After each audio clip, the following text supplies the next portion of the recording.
नमस्कार दोस्तों, unknown patriots पे आपका स्वागत है।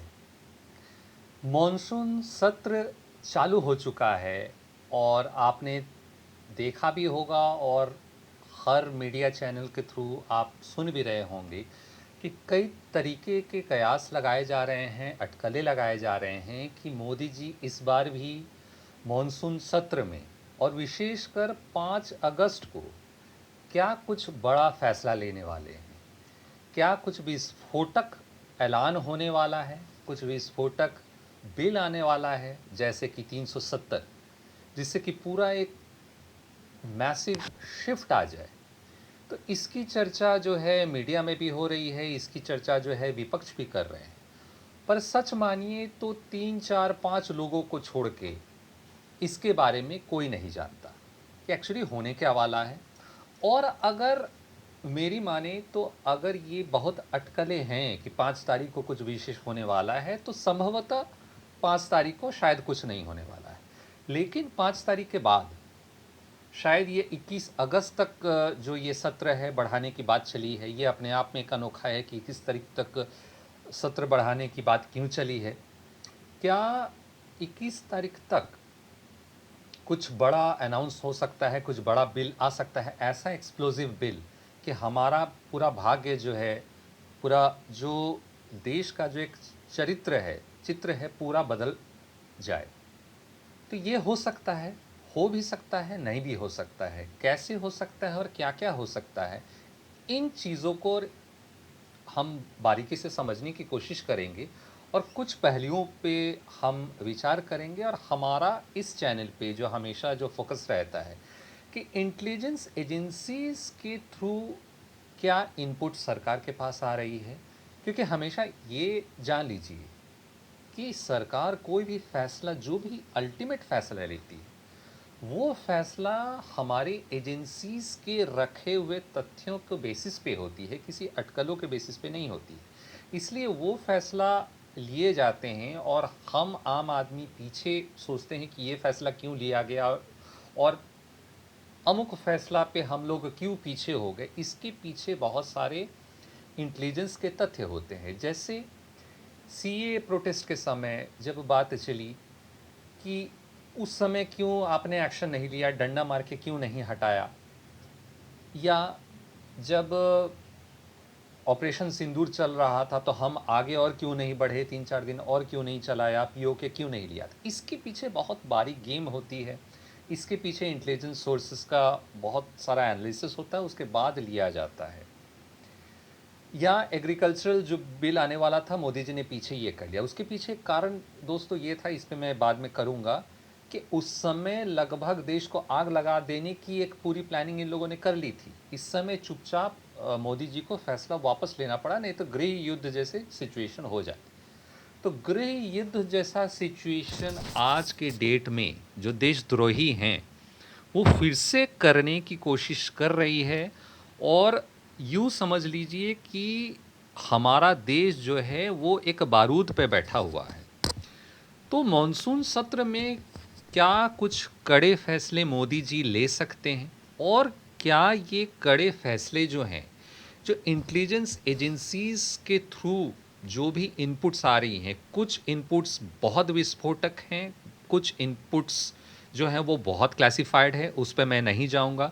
लेकिन कुछ चीज़ें, कुछ तथ्य जो छन के आई हैं, जो जानना ज़रूरी है, वो ये है कि हम बिग डेटा एनालिटिक्स को यूज़ करके हमारा एनटीआरओ जो है सैटेलाइट फीड से, या जो बिग डेटा एनालिटिक्स से हम लोग जो टेलीग्राम ग्रुप्स वगैरह को छानने की कोशिश करते हैं, उनसे पैटर्न रिकॉग्नाइज करने की जो कोशिश करते हैं, या इनसे कुछ पैटर्न हमें मिली हैं। गजवा, जैसे गजवाए हिंद के बारे में बार बार बात चल रही है, ये छंगुर बाबा वगैरह जब से पकड़े गए हैं, उनसे हमें बहुत सारी लीड मिली है। और छंगुर बाबा के पकड़े जाने के पीछे भी एक बहुत बड़ा इंटेलिजेंस का मास्टर स्ट्रोक प्लान था। उस पर मैं एक अलग से, ये इट रिक्वायर्स अनदर एपिसोड, इसमें मैं अलग से करूँगा। और छंगुर बाबा के पकड़े जाने के बाद धर्मांतरण के मामले में ये आगरा में उससे भी बड़ा एक गैंग पकड़ा गया। तो ये सारे हम एक-एक करके क्यों पकड़ पा रहे हैं? हम इसलिए पकड़ पा रहे हैं क्योंकि हमने एक पैटर्न को पकड़ा है।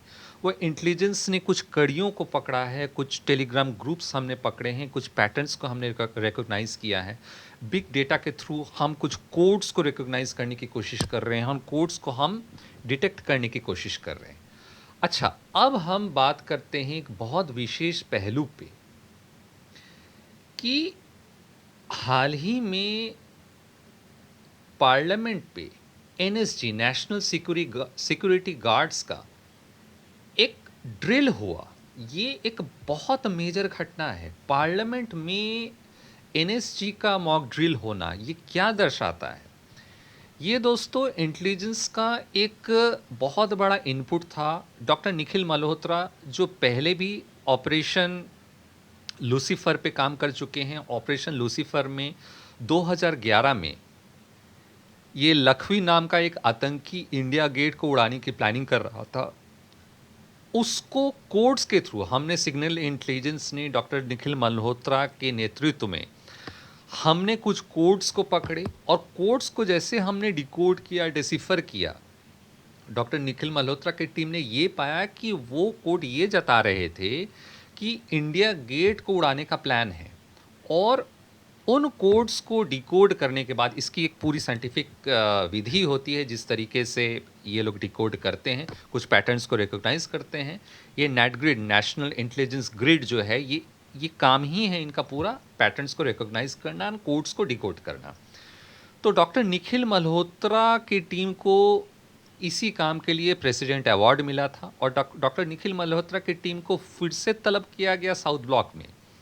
वो रायसीना हिल्स में रॉ का, आईबी का, एनएसजी, एनआईए सबकी एक ज़बरदस्त मीटिंग चली और वहाँ कुछ चीज़ें छन के आई कि हो सकता है कुछ कोर्ट्स ये बता रही हैं कि क्या कहीं पार्लियामेंट पे कुछ अटैक करने का प्लान तो नहीं है। ये मैं बता रहा हूँ, ये कोई डेफिनेट न्यूज़ नहीं है, लेकिन कुछ चीज़ें आई थी, कुछ इम्प्रोवाइज्ड वेपनरी, कुछ इम्प्रोवाइज्ड केमिकल्स के बारे में ज़िक्र हो रहा था। तो इसलिए एक एनएसजी का मॉक ड्रिल करने की बात चली।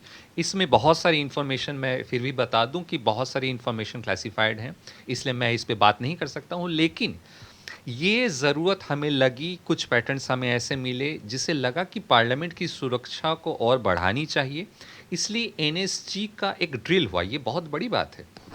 20,000 सीआरपीएफ के जवानों को कश्मीर में तैनात की गई। इसके बारे में आप सुन रहे होंगे। 2 अपाचे हेलीकॉप्टर उतर आए और वो तुरंत जो है 23 और 24 तारीख को एयरफोर्स के साथ वो ड्रिल करेगी। तो इससे ये होता है कि क्या पीओके पे कुछ एक्शन होने वाला है, ऑपरेशन सिंदूर जारी है, इस तरफ लोगों का ध्यान गया है। लेकिन एनएसजी पार्लियामेंट में एक मॉक ड्रिल करती है, इसमें लोगों का ध्यान कम लोगों का गया है और मुझे लगता है कि ये ज़्यादा गंभीर विषय है। और अगर 20,000 अतिरिक्त सीआरपीएफ की फोर्स, 20 बटालियन जो भेजी गई है कश्मीर में, ये अगर कर रही है तो ये कुछ बता रही है। लेकिन अगर आप मोदी जी को जानते हैं तो ये मान के चलिए कि ये एक डिसेप्शन भी हो सकता है कि he is perhaps looking at the east और वो आपको डिसीव करने के लिए दिखा रहे हैं वेस्ट में कि 20,000 जो सीआरपीएफ है, 20 बटालियन हम वहाँ भेज रहे हैं। और पता चला कि एक्शन हो गया बांग्लादेश के तरफ, ईस्टर्न बॉर्डर पे, क्योंकि ईस्टर्न बॉर्डर में भी हमारी सिग्नल इंटेलिजेंस बहुत कुछ पकड़ रही है। हाल ही में परसों की बात है कि बांग्लादेश एयरफोर्स का एक चाइनीज़ मेड जो एक एयरफोर्स का प्लेन है वो क्रैश हुआ और इंटेलिजेंस की रिपोर्ट ये कह रही है कि उस प्लेन को उड़ा रहा था एक पाकिस्तानी पायलट। ये एक बहुत मेजर डेवलपमेंट है, इस चीज़ को आपको समझना पड़ेगा कि पाकिस्तानी पायलट क्या कर रहा था एक बांग्लादेशी एयरफोर्स में और इसके क्या क्या सिग्निफिकेंस है। और ये बात अलग है कि अचानक उनका इलेक्ट्रॉनिक्स कुछ फेलियर होता है और वो प्लेन जो है क्रैश हो जाता है। इस पे भी एक बिग क्वेश्चन मार्क है। क्या इसके पीछे कोई और तत्व हैं, कुछ अननोन ताकतें हैं? ये लेफ्ट टू स्पेकुलेशन है, हम उस पे नहीं जा रहे हैं। हमारा देश भी इलेक्ट्रॉनिक वॉरफेयर में बहुत आगे बढ़ रहा है। इलेक्ट्रॉनिक वॉरफेयर करके पाकिस्तानी एयरफोर्स के हमने बहुत कुछ नुकसान कर दिया है, तो इस पे आगे हम नहीं जा रहे हैं कि वो लोग स्पेकुलेट कर रहे हैं कि पाकिस्तानी पायलट बैठा हुआ बांग्लादेश का एक प्लेन चाइनीज़ मेड, उसमें अचानक इलेक्ट्रॉनिक फेलियर कैसे हो जाती है और वो कैसे क्रैश कर जाता है, तो हम उस स्पेकुलेशन पे बिल्कुल भी नहीं जाते हैं। लेकिन वहाँ बहुत कुछ हो रही है। रिसेंटली हमने ऑपरेशन पाखी लॉन्च किया, ड्रोन्स भेजे, ड्रोन से हमने सर्विलेंस की म्यांमार में, और ऐसे करते हुए उसके बाद हमने एक अटैक भी किया, म्यांमार में सर्जिकल स्ट्राइक किया, वो भी एक बहुत ज़रूरी थी, इस पे मैंने एक वीडियो बनाई है। तो ऐसे बहुत सारी घटनाएं ऐसे होती जा रही है। अच्छा, हमने एक 2022 में ऑपरेशन ऑक्टोपस किया था। रातों रात पीएफआई का पूरा जो टॉप लीडरशिप है उसको हमने नेटग्रिड के बिग डेटा एनालिटिक्स से प्रेडिक्ट करते हुए सारे टॉप लीडरशिप को पकड़ लिया था। कोई ट्रेन में था, कोई फ्लाइट पकड़ रहा था, हमारे पास पूरी उसकी जानकारी थी, वो पकड़ लिया था। सारे दस्तावेज हैं। इंटरोगेशन में जो सेकंड रंग जो उनकी लीडरशिप है, वो क्या क्या मॉडस ऑपरेंडाई वो लोग यूज़ कर रहे हैं, क्या क्या षड्यंत्र रच रहे हैं, इस पे भी हमें जानकारी जुटाई। और ये पता चला कि ऑपरेशन अर्तगुल करके एक बहुत बड़ा गजवाए हिंद का ये लोग एक ख्वाब देख रहे हैं। तो क्या ये जो इतना बड़ा एक षड्यंत्र है, पूरे देश को एक दंगे की आग में झोंक देने का ये जो प्लानिंग है, प्लस छंगुर बाबा और धर्मांतरण वाले जो लोग हैं संलिप्त हैं, वो लोग भी इस ये जो ऑपरेशन गाजी है, ऑपरेशन अर्तुगरुल गाजी, इसका एक छोटा सा पार्ट है पूरे षड्यंत्र में। ये पता चला कि मैंने एक नाम नोटिस किया है कि नया टाइप का एक ड्रग्स, एक Chinese chemical drug K2ZL drug को ये लोग लाए हैं। K2ZL ड्रग जो आगरा में यूज़ किया गया है, ये लोग हिंदू बच्चियों को वो ड्रग यूज़ करते हैं। ये एक हिप्नोटिक ड्रग है। ये हिप्नोटिक ड्रग देने के बाद आप उनके माइंड को कंप्लीटली रीप्रोग्राम कर सकते हैं। आप उनको एक चलता फिरता एक बॉम्ब बना सकते हैं। तो ये सारी चीज़ें चल रही हैं। तो बहुत सारी चीज़ें छन के आ रही हैं। हमारी इंटेलिजेंस एजेंसीज जो हैं रात रात भर जग के वो पीएमओ में बैठक हो रही है, रायसीना हिल्स में डायरेक्ट वीडियो कॉन्फ्रेंसिंग हो रही है। इसी बीच में योगी जी को बुलाया जाता है। Yogi ji back to back defence minister के साथ मीटिंग करते हैं, होम मिनिस्टर के साथ मीटिंग करते हैं, और उन मीटिंग्स में अजीत डोभाल का भी प्रेजेंस एक बहुत कुछ कहता है। इसके अलावा एनआईए इन्वॉल्व है, रॉ इन्वॉल्व है। इनकी रात रात भर पिछले 1 महीने से मीटिंग चल रही है। पीएम हर रोज़ इनके साथ मीटिंग कर रही है। पुष्कर सिंह धामी को बुलाया जाता है। नेपाल के एक मंत्री हैं सुनील कुमार थापा, वो हमारे साथ रॉ आईबी के साथ मीटिंग करते हैं, क्योंकि हमारे वहाँ नेपाल में एसेट्स हैं, और एसेट्स के थ्रू ये पता चल रहा है कि नेपाल के थ्रू ये लोग कुछ अटैक करने का कुछ बड़ा षड्यंत्र कर रहे हैं।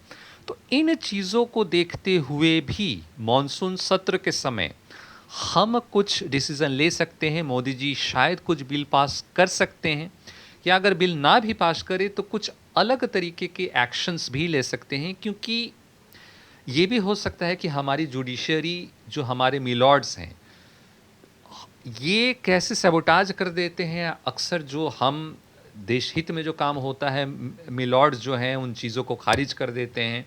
वो आतंकियों को वो लोग बेल पे छोड़ देते हैं। तो क्या जुडिशियरी पे लगाम लगाने के लिए भी कुछ चीज़ें चल रही हैं, बिल लाने की बात चल रही है? ये भी हो सकता है। ये अटकलें भी चल रही हैं। यूसीसी भी चल सकता है, वन नेशन वन इलेक्शन, इस पे भी चर्चा हो सकती है। तो अटकलें बहुत सारी हैं। हमारे जो यूपी एंड उत्तरांचल के बॉर्डर स्टेट हैं, पुष्कर सिंह धामी, योगी आदित्यनाथ का मिलना, तो क्या वहाँ से कुछ थ्रेट है? पाकिस्तान क्या फिर से कुछ हमला करने की कोशिश कर रहा है? तो अटकलें बहुत सारे हैं। ईस्टर्न फ्रंट से भी बहुत सारी चीज़ें इंटेलिजेंस सोर्सेज के थ्रू आ रही है। एयरफोर्स, एक बांग्लादेशी एयरफोर्स को पाकिस्तानी पायलट जो है वो उड़ा रहा था, वो अचानक क्रैश करता है। तो इधर भी बहुत कुछ हो रहा है। 20,000 सीआरपीएफ के ट्रूप कश्मीर के तरफ हैं, और 2 दिन का एक मॉक ड्रिल भी होने वाला है। तो बहुत सी सारी चीज़ें एक साथ हो रही हैं, तो आगे इन चीज़ों पे क्या होने वाला है, हम पूरी तरह से इस चीज़ पे ध्यान रखेंगे। तो तब तक मैं आनंद रूपम आपसे आज्ञा चाहता हूँ इसी नोट पे, और आगे जिन चीज़ों पे हमने बात की, इन चीज़ों पे और आगे हम वीडियो बनाएँगे। ऑपरेशन ऑक्टोपस और जो बांग्लादेश में जो प्लेन क्रैश हुआ, इन पे एक सेपरेट वीडियो भी हो सकता है, क्योंकि इसमें इंटेलिजेंस का एक बहुत बड़ा रोल है। तो मैं आनंद रूपम आपसे आज्ञा चाहता हूँ। जय हिंद, जय भारत।